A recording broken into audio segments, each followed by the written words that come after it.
Ever wondered how life might have been during the medieval period, a time of knights and castles? Picture a world where honor, courage, and loyalty were not just virtues, but a way of life.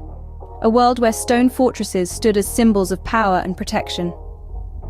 Welcome to the medieval period, an era dominated by knights in shining armor and towering castles.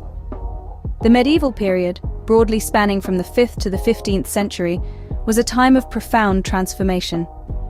One key factor that shaped this era was the advent of feudalism, a hierarchical system that organized society around land tenure and service. As the chaos of the fallen Roman Empire gave way to the order of feudalism, two symbols rose to prominence: the knight and the castle. Knights, the armored horsemen of the medieval period, were more than just fighters.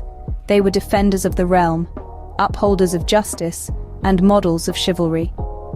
The path to knighthood was a rigorous one, beginning in childhood.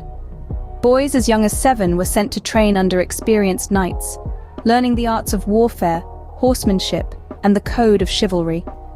A moral and social code that emphasized virtues like honor, courtesy, and bravery. Now, imagine the medieval landscape dotted with castles. These architectural marvels were not merely residences for the nobility, but formidable fortresses designed for defense. With thick stone walls, high towers for surveillance, and intricate layouts designed to confound invaders, castles were truly architectural marvels of their time. They served as centers of power, offering protection to the people and commanding respect from foes. The medieval period was a time when the destiny of kingdoms could be decided on the battlefield, and survival often depended on the strength of one's castle and the valor of the knights. The image of the knight in shining armor and the towering castle is not just a romanticized fantasy, but a testament to a time when honor, courage, and architectural ingenuity were crucial for survival. Indeed, the knights and castles were not merely figments of fantasy, but rather essential elements of survival during the medieval period. But what governed the lives of people during the medieval period? The answer lies in the feudal system. The feudal system was a hierarchical structure that dictated the relationships and roles of everyone in medieval society. At the top of this pyramid was the king, whose power was absolute. The king owned all the land, and he would grant portions of it, known as fiefs, to his most loyal subjects, the nobles. These nobles, also known as lords or vassals, pledged their loyalty and military service to the king in exchange for the land. Now, these nobles couldn't manage all the land by themselves, so they would further divide their fiefs among knights, who were essentially the medieval equivalent of military officers.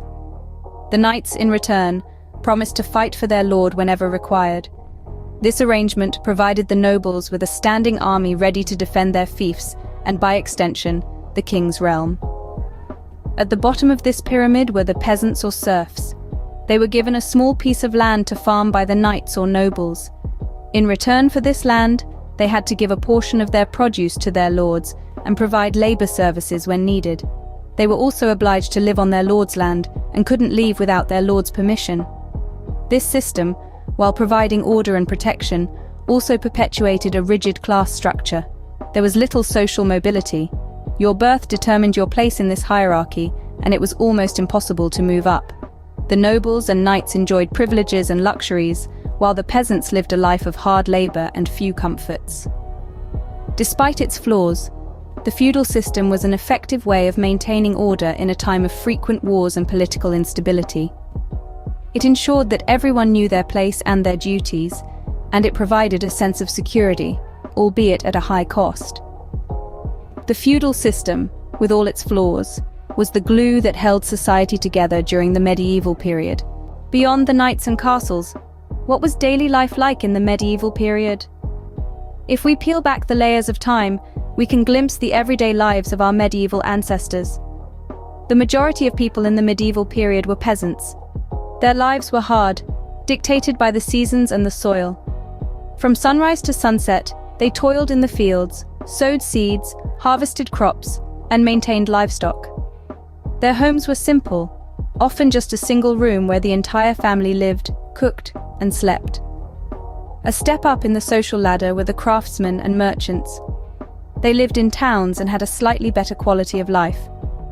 Craftsmen honed their skills, producing everything from shoes to swords, while merchants traded these goods, fostering a burgeoning economy. Above them all were the nobles, who led lives of privilege and power. They lived in grand castles or manor houses, their days filled with hunting, feasting, and politics. But even for them, life wasn't all leisure. They were tasked with the responsibility of governing their lands and protecting their people. Religion was a cornerstone of medieval life, binding all classes together. The church wielded immense power, influencing every aspect of society. It provided guidance and solace, but also exacted tithes, a tenth of everyone's produce, making it one of the richest institutions of the time. Culture flourished amidst this tumultuous backdrop. Music was a common thread, from the folk songs of peasants to the sacred hymns in monasteries. Art was largely religious, with stunning frescoes adorning the walls of churches, while literature, though limited by literacy rates, began to blossom with works like Chaucer's Canterbury Tales. So, when we think of the medieval period, let's remember that it was more than just knights and castles. It was a time of hard work and devotion, of burgeoning trade and cultural growth. Life in the medieval period was a blend of hardship, faith, and cultural development, painting a rich tapestry of history. All good things must come to an end, and so did the medieval period. As inevitable as the turning of the seasons, the medieval era too had its sunset. It was not a sudden event, but rather a gradual process, underpinned by a confluence of factors. The decline of feudalism marked the first sign of change. As towns and cities grew and trade flourished, the rigid social structure of feudalism began to crumble. Power was no longer tied solely to the land, but to wealth and commerce, leading to a shift in societal dynamics.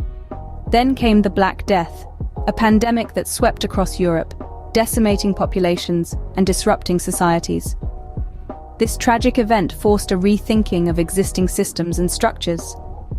And finally, the dawn of the Renaissance ushered in a new age of enlightenment and discovery. This period of rebirth celebrated humanism, challenging medieval norms and traditions. Despite its end, the medieval period left an indelible mark on history, shaping the world as we know it today.